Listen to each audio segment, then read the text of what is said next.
Hi everybody, welcome to Live with Children here at the World Orphan Drug Congress in Europe. Not in Barcelona actually, but on the other side of the airport in Steges, hopefully I've pronounced it. Steges, thank you. And I'm delighted to be joined by Julian, who is General Manager for one of the Life Science divisions at Terrapin events. And we're going to learn a bit more about World Orphan Drug Congress, because it's actually day 2 of the Congress.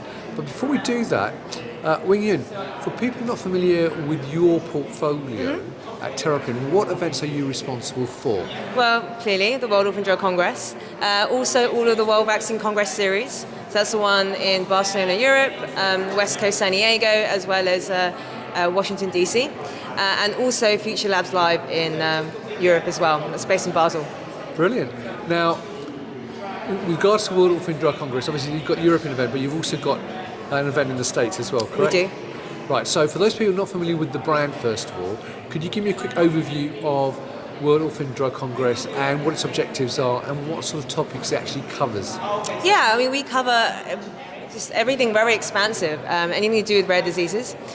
So we cover things from quite basic science level, gene therapy, precision medicine, CRISPR, mRNA, all the way to the clinical development side. There's hurdles there, the recruitment, the rare disease patients.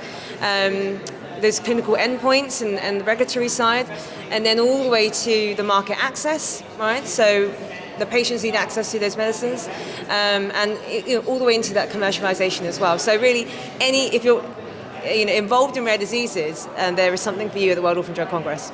Brilliant. And this week at the European event, this is day 2. So first of all, how has the event gone so far? The event has gone really well. I mean, we're all recovering post-pandemic, aren't we? And from last year, we've doubled in numbers. And this is a new record for us for the European event. We are over 900 attendees. So really close to that 1,000 mark, and we've grown year on year. So really high hopes for next year as well. Brilliant. And in terms of the tracks you've got, I know you mentioned that you cover the whole value chain, if you like, within this space. But what are some of the tracks that you actually run at the event, and what have been some of the highlights so far for you? Highlights, gosh, I mean, there's so many. I think we started day 1 with an address from the European Commission, and hopefully by next year we'll have a lot more that will go on from the OMP legislation. We're all waiting for that update. We've had some addresses from the EMA, others from Yocope and the industry and so forth. So it's just so wonderful to see how collaborative the industry is and continues to be. Gosh, I mean, it's like trying to choose between my children, honestly. The sessions have been, there's been so many of them. There's been 5 tracks going on throughout these 2 days. So, I mean, there's so many more sessions to go on as well. Right, and any highlights for tomorrow then that you're looking forward to in particular? Tomorrow, yes. So tomorrow we are day 3. I would say particularly our closing plenary, so you have to stay to the bitter end, and that's hosted by one of our partners, Alliance for Regenerative Medicine, ARM. And so they're moderating that, and we're looking at the competitiveness of ATMPs in Europe. Brilliant. And one question I ask is that obviously you have the American event, or the US event I should say, and the European event. I know that in general the overall topics will be the same, but do you find when you're putting the content together for those 2 different events that there is different content for those respective events? Yes, yeah. I mean, of course, if there wasn't different content, why run 2? But yes, I mean, arguably the landscape in Europe is more complicated.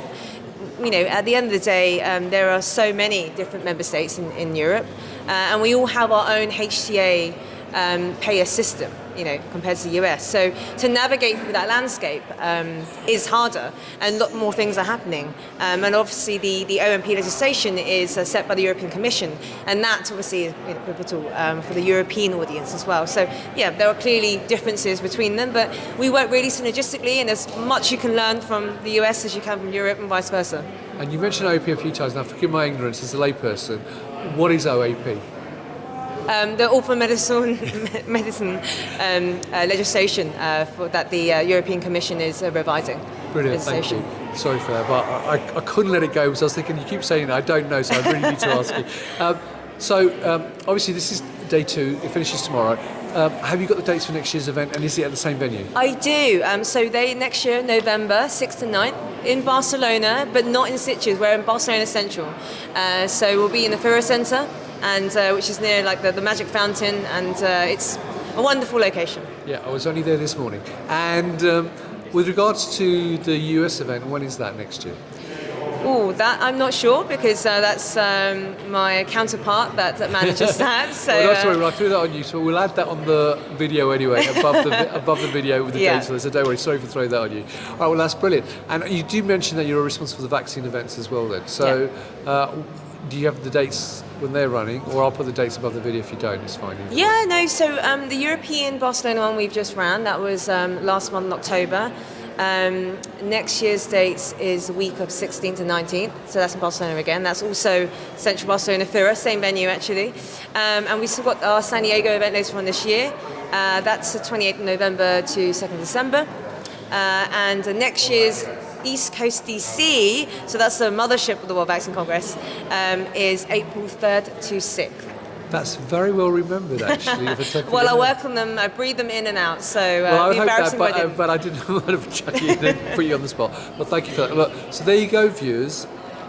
If you'd like to know more about the World Orphan Drug Congress, both the European and the US events, the links will be above the video, as well as the links to the vaccine events, if you'd like to know more about those. So, Wing-Yun, it's lovely to meet you finally and pin you down to an interview, and I'm really glad I got to do that, because it's always good to know someone who knows so much of the event so they can actually share some really in-depth knowledge about it. So thank you very much. No, really thank you, and happy for anyone to reach out to me. Brilliant. And there you go, viewers. If you'd like to more, check out the links. And also says, Wing-Yun, enjoy the rest of today and tomorrow. Hope you have a great closing day. And viewers, thank you for watching. Until next time, stay well and stay safe. Bye-bye. Thank you.